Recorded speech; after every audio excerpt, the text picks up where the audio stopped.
15-20 मिनिटं चालल्यानंतर किंवा बिल्डिंगच्या पायऱ्या चढल्यानंतर आपल्याला थकवा आल्यासारखं वाटतं किंवा सारखी-सारखी चिड-चिड होतीये, सारखी-सारखी काहीतरी खाण्याची क्रेव्हिंग्स होती, वेगवेगळे पदार्थ मनामध्ये येत आहेत, वेगवेगळे स्मेल आले आपल्याला किंवा एखाद्याच्या घरी वडापाव वगैरे तळायचा चाललाय, तर आपल्याला ताटातलं अन्न सोडून आपल्याला काहीतरी छान असं खाण्याची चमचमीत, चटपटीत, मिठाचं, साखरेचं खाण्याची इच्छा होतीये. मन एकाग्र होत नाहीये, सारखी चिडचिड होतीये, कोणत्या कोणत्या गोष्टीचा, छोट्या छोट्या गोष्टींचा राग येतोय, असं जर होत असेल ना, तर हे वय वाढीचं नाही, हे वजन वाढीचे हे दुष्परिणाम आहेत आपल्यावर. आज मी तुम्हाला सांगणार आहे, तुम्हाला जर वजन कमी करायचं असेल ना, तुम्ही माझ्यासारखं चॅलेंज घेऊन बघा. जसा मी वेट लॉस केला तसा तुम्ही सुद्धा वेट लॉस करू शकता.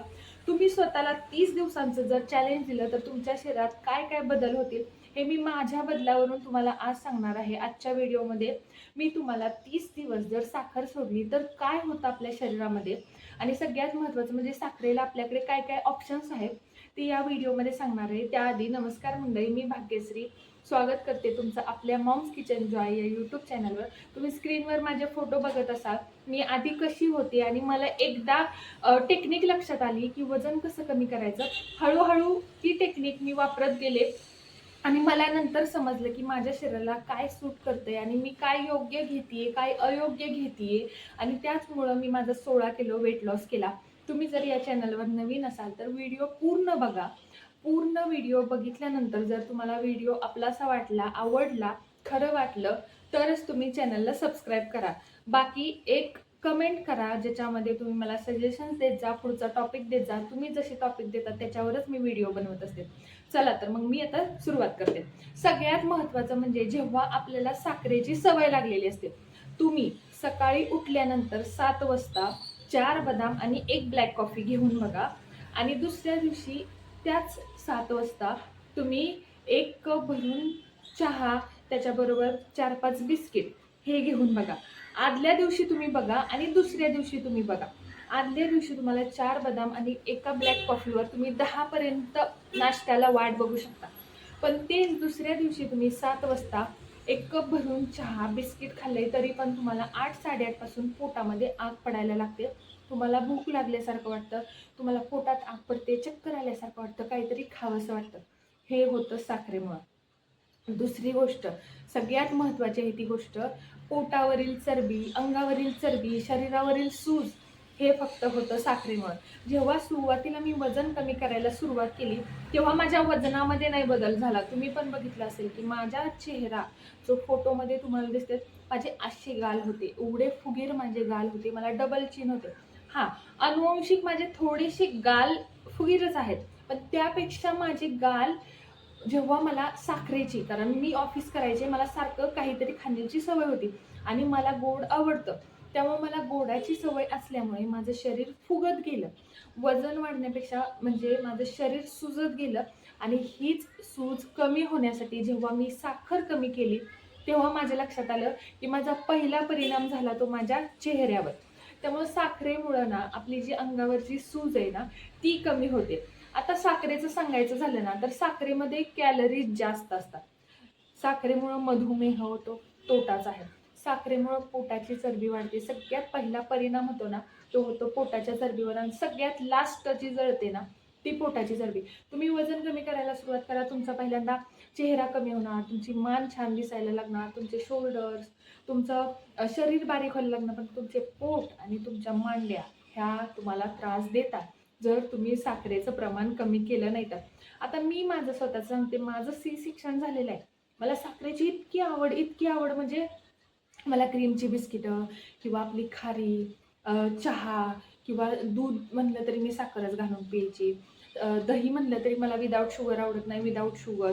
ह्या छोट्या छोट्या सवयी मी कमी करायला लागले. सीझर असूनही माझं वजन कमी व्हायला लागलं आणि पोटाची चरबीसुद्धा कमी व्हायला लागली. हवे तसे कपडे मी घालायला लागले. शॉर्ट व्हिडिओमध्ये सुद्धा तुम्ही बघितलं की मला साडी, 7 वर्षापूर्वीचा तो ब्लाऊज मला अगदी व्यवस्थित एकटी पुसवायला लागली. एवढं अगदीच कमी नाही झालेलं, कारण तेव्हा अगदीच कमी होते मी, 47-48 किलोमध्ये होते. पण सगळ्यात महत्त्वाचं म्हणजे लहान मुलांना सुद्धा आपण सांगतो चॉकलेट खाऊ नको, बिस्किट खाऊ नको. लहान मुलं सुद्धा जास्त गोडानं चिडचिड करतात, तशीच आपल्याला चिडचिड होते. सगळ्यात महत्त्वाचं म्हणजे लहान मुलांचे सुद्धा चॉकलेट, गोडानं बिस्किटानं दात किडतात, आपलेही दात किडतात. दातांना सेन्सिटिव्हिटी गोडानं असं सेन्सिटिव्ह होतात दात, किंवा आपल्याला त्रास होतो गोडामुळं. पण आपल्याला आपल्या शरीराला सवय लागलेली असते. काय झालं, चक्कर आली, भूक लागली, खा साखर किंवा काहीतरी गोड खा, किंवा कसं तरी होतंय, पाऊस आला, पी चहा, थंड वातावरण झालंय, काहीतरी गोडाची खीर बनव, चकुल्या हे शेवया बनव. होती का नाही क्रेविंग? आता खायचंच नाही असं नाहीये, कधीतरी खाणं आणि रोज रोज खाणं ह्याच्यात फरक असतो. हा, आता तुम्ही म्हणाल, आता माझ्या स्वतःच्या वडिलांचं सांगितलं तर माझे पप्पा दिवसभरामध्ये अर्धा पावशर साखर खात असतील. पण प्रत्येकाच्या शरीरावर साखरेचा सेमच परिणाम होतो असं नाही. माझ्या पप्पांना जर तुम्ही बघितलं असेल कधी, तर माझे पप्पा लुकडे आहेत, खूप असे लुकडे आहेत, पण त्यांच्यात ताकद आहे. साखर खातात, ते खातात, पण त्यांचं शरीराला साखर नाही त्रास देत. प्रत्येकाच्या शरीराला प्रत्येक गोष्ट त्रास देईल असं नाही. त्यांना दिवसभर तेवढं कष्टही करायला लागतं, शेतामध्ये तेवढं ते कष्ट पण करतात. पण घरी बसून विदाऊट कोणतं कष्ट करता आपलं साखरचा इंटेक जर जास्त असेल ना, तर आपलं वजन वाढत जातं, आपल्या अंगावर सूज येते. आणि सगळ्यात महत्त्वाचं, आजकाल आपण मेकअप लावतो, मेकअप थापतो, फाउंडेशन थापतो, त्याच्यामुळे आपल्या आतले फोड लोकांना कळत नाहीत, पण पिंपल येतात. साखरेमुळे चेहऱ्यावर पिंपल येतात. आपण मेकअप तर करतो, पण मेकअपचं तोंड धुतल्यानंतर आपल्याला आपला ओरिजिनल चेहरा दिसतोच का नाही. आता मोबाईलची क्लिअरिटी, आता माझ्या मोबाईलमध्ये पण मी जरा जास्त गोरी दाखवते, पण मी एवढी गोरी नाहीये. माझ्या मोबाईलची क्लिअरिटी तशी, मी खरं ते सांगते. उगाच तुम्हाला असं वाटत असेल मी अशी दिसते, तर मी अशी नाहीये. मोबाईलनं ते दाखवलं जात, पण आपल्याला ओरिजिनल कळतं ना, आपल्याला बाबा पिंपल आलेत, आपल्याला नाही का वांग आल्यासारखं झालंय, आपली मान काळी पडली, ह्या गोष्टी साखरेमुळे होत असतात. त्यामुळं तुम्ही 30 दिवसांचं जर चॅलेंज घेतलं, साखर सोडली 30 दिवस. आता तुम्ही म्हणाल आमच्या घरी टोमॅटोची चटणी बनते, त्याच्यामध्ये साखर टाकतो, गेस्ट येतात तेव्हा. कधीतरी करणं वेगळं असतं, रोज रोज नाही ती गोष्ट करायची, बरोबर. आता मी तुम्हाला साखरेसाठी ऑप्शन सांगते. तुम्ही जर हे 30 दिवसाचं चॅलेंज घेणार असाल तर कमेंट करा, हो मी 30 दिवस साखर सोडणार आहे. आज मे बी 2 का 3 तारीख आहे. तुम्ही 30 दिवसाचं चॅलेंज घ्या.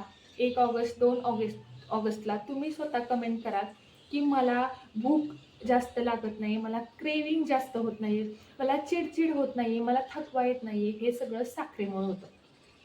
तर नक्की कमेंट करा. आता साखरेसाठी ऑप्शन सांगते. साखर गोड खाऊ वाटतं, डार्क चॉकलेट खाऊ शकता. साखर गोडासारखं आपल्याला खाऊ वाटते, शेंगदाणे खाऊ शकता. शेंगदाण्यामध्ये पण थोडंसं गुळ शेंगदाणे खाऊ शकतो, गोड लागतात. खजूर खाऊ शकतो आपण. पीनट बटर खाऊ शकतो. मी स्वतः नॉर्मली पीनट बटर, कारण मला पण गोड खाण्याची सवय आहे. खजूर, खारीक ह्या गोष्टी खाऊ शकतो. मध घेऊ शकतो, एखादा फ्रूट खाऊ शकतो. फ्रूटमध्ये नॅचरल शुगर असते. ज्यांना फ्रूट आवडत नाही त्यांच्यासाठी बाकीचे ऑप्शन. मी स्वतः फ्रूट खाणारी नाही, मला फ्रूट आवडत नाही.